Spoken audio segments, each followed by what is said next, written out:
time. 24 hours in a day. Na 1 minute kam, na 1 minute zyada. And you might have observed that there are some people who finish all the tasks well in time, but others struggle a lot. So today, let us talk about time management to understand with the help of the story.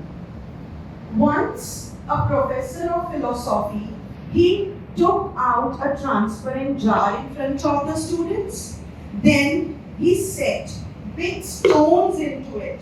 He filled the jar with big stones. Then he showed the jar to the students and asked, "Students, do you think the jar is full?"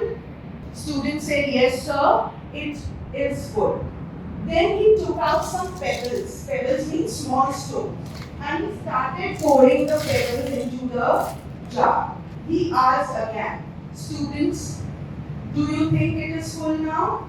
The students replied, "Yes, sir, it is full." Then he took out a packet of sand. He poured even the sand into the jar. See, do you think the sand is also settling in it? Yes or no?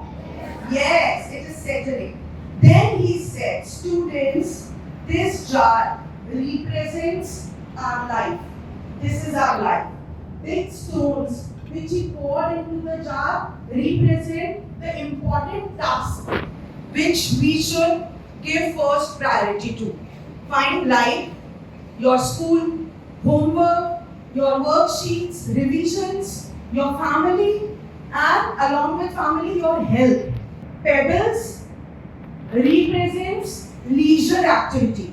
Leisure activity which we do to relax our body and mind. Now sand represents all the fun-filled activities. Going out, watching movie, scrolling reels, spending time on social media. Suppose if you will pour the sand first, sand will occupy the entire space in the jar. Means fun-filled activity. If you will perform fun-filled activities first, then there will be no room for the important task which should be done well in time.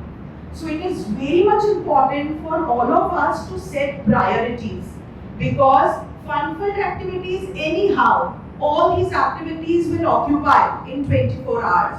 But if you will not give first priority to important tasks, you will not be able to finish them well in time. Stop doing the things, stop observing the things which are distracting you. Thank you and have a wonderful day ahead.